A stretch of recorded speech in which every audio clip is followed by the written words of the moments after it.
Esse é o plano turco. Lembrando que o ponto vermelho não é a bola, é o juiz.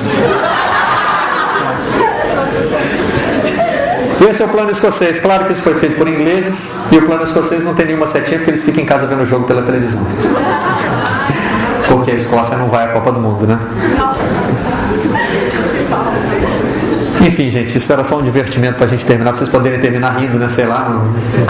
Só podia ligar nesse aqui.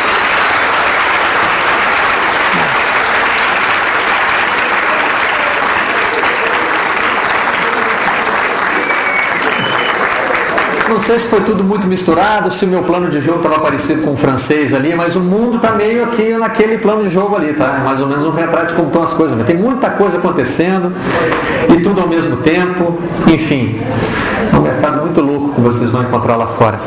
A gente tem como passar um microfone para fazer perguntas? A tendência nossa, quando fala de jornalismo esportivo no Brasil, é falar de futebol. Então, duas perguntas, uma que leva a outra. A primeira, como que os outros esportes funcionam dentro do jornalismo esportivo? Então, se no caso de um veículo maior, existem editorias internas, como que é isso? Se tem um preconceito quanto ao resto?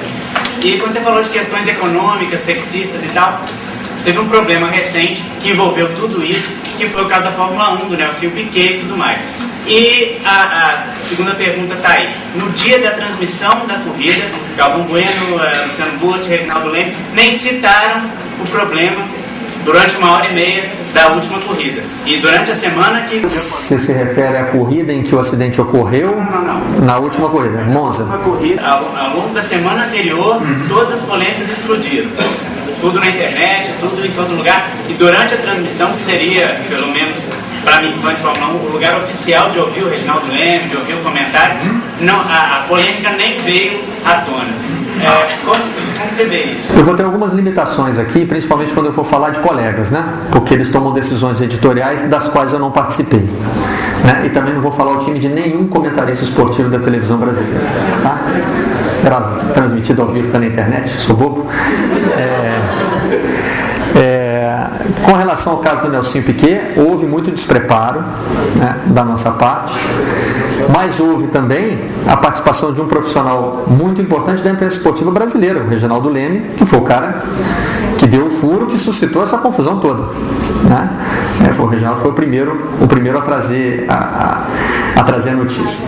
Com relação à participação de outros esportes, isso eu posso falar muito confortavelmente, porque até ir para o Lance em 97, eu fui repórter de esportes olímpicos. Eventualmente fazia futebol, mas a minha profissão era repórter de esportes olímpicos. A gente chamava de amador na época, né? Hoje tem um certo preconceito em usar a palavra amador, né? Então, quer dizer, eu fui um sobrevivente ali por 6 anos da minha carreira, né? E eu sempre notei que, eu não sei se isso é só no Brasil, se isso acontece em outros lugares, mas é muito marcado aqui no esporte brasileiro, né? O esporte brasileiro, ele tem sempre uma posição de pedinte. Ele acha que a mídia tem um compromisso com o desenvolvimento daquele esporte, né? O que algumas iniciativas, principalmente a do vôlei, mostraram que não é a única verdade.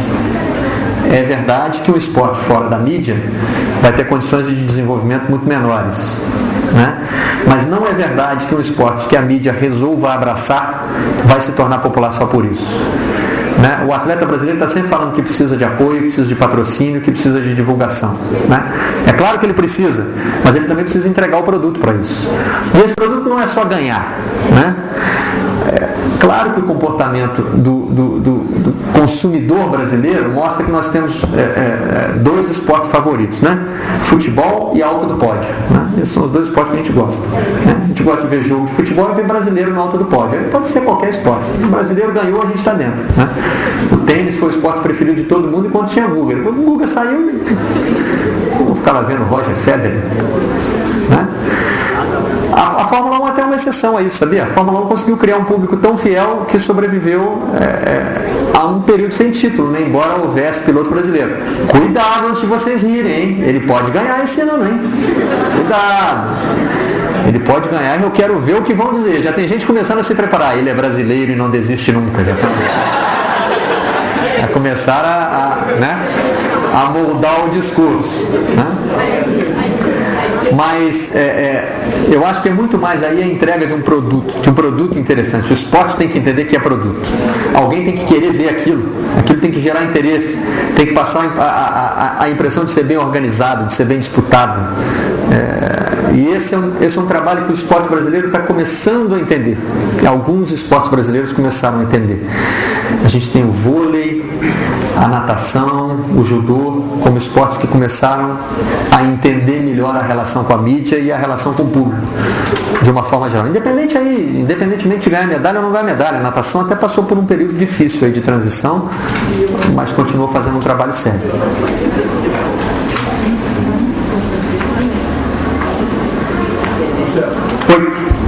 Agora estão surgindo jornalistas com uma linguagem diferente. Sim. Você, Escobar, Thiago Leifert. Por que isso está acontecendo? Você acha que isso é uma coisa bem para ficar mais boa, uma forma mais leve de fazer o jornalismo? Acontecendo porque algum louco deixou a gente lá, né? Começamos a fazer desse jeito, ninguém demitiu a gente e foi dando certo. Eu acho que as gerações vão mudando também e a forma de ver o esporte muda, né? Eu acho que também assim, eu não tenho uma visão iconoclasta de, eu cheguei para destruir tudo que estava aí antes, até porque eu não tenho essa pretensão de mudar nada. Eu nunca pensei nisso assim, faço parte de uma geração que vai mudar a forma de se falar de esporte no Brasil. Mas quando eu ficar velhinho e descobrir que foi isso que aconteceu, eu vou ficar super orgulhoso, vou achar mó barato e vou ficar falando para os jornalistas mais novos, se alguém ainda estiver me dando emprego, no meu tempo é que era bom, mudei isso tudo, você sabe, né? Vou ficar orgulhoso de ter participado disso. Mas eu acho que não, é uma coisa geracional, né? Eu acho que aquela forma mais séria e mais professoral até às vezes de tratar o esporte, ela teve seu momento. As pessoas esperavam que o esporte fosse tratado mesmo dessa maneira. Havia uma postura assim de deferência diante do esporte. Eu acho que hoje a minha geração vê o esporte como um divertimento.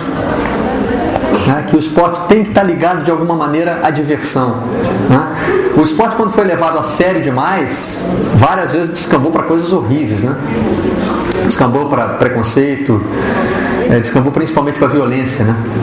A violência que em vários países ameaçou a própria sobrevivência do esporte, né? É claro que a gente fica olhando aqui para o Brasil e achando que aqui que tudo é um absurdo, mas o futebol inglês teve a beira do extermínio, né? Até os anos 90, é muito pouco tempo, né?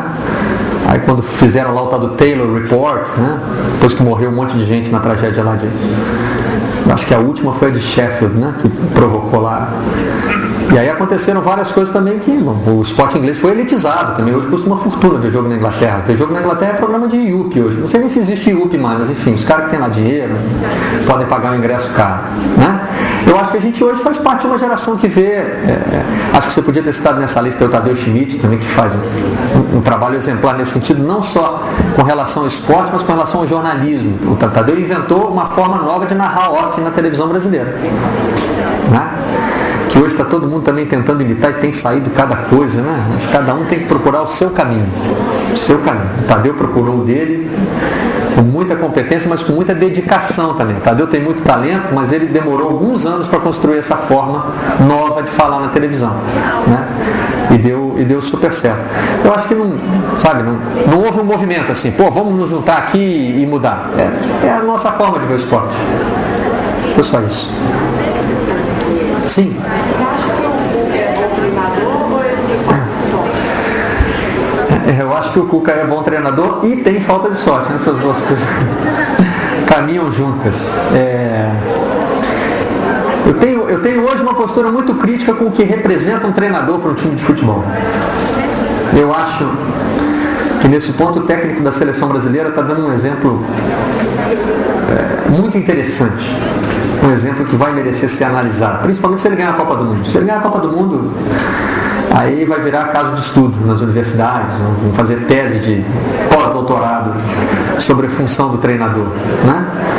Dunga começou na função de treinador já na seleção brasileira. Todo mundo achava um absurdo, porque achava que a profissão de treinador precisava de uma altíssima especialização que ele nunca ia atingir. E o Dunga está provando que talvez o papel do treinador seja superestimado. Não é que é o seguinte, também não estou querendo dizer que o Dunga não trabalha. Eu conheço o trabalho dele, conheço mais especificamente o trabalho do Jorginho. São duas pessoas que levam a profissão e o cargo muito a sério, né? Mas eu acho que a gente também botou uma coisa meio sacrossanta em cima da profissão, que assim, só os eleitos podem ser técnicos de futebol, né? E o Dunga está mostrando que não.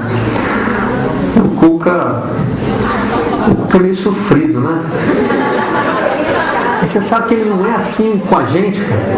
Ele já fez alguns programas lá no Sport TV. Um cara super legal, um cara divertido.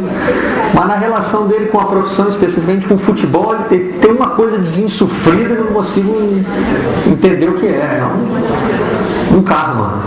Mas olha, a carreira de treinador é longa também, hein? Então, da mesma forma que hoje a gente já está pensando no que falar se o Rubinho for campeão mundial, daqui a pouco também ele dá a volta por cima aí. Olha o Abel Braga, o que aconteceu com o Abel Braga, né? O Abel Braga era visto mais ou menos como o Cuca é visto hoje, né? E agora virou um técnico aí top de linha, lá no fundo.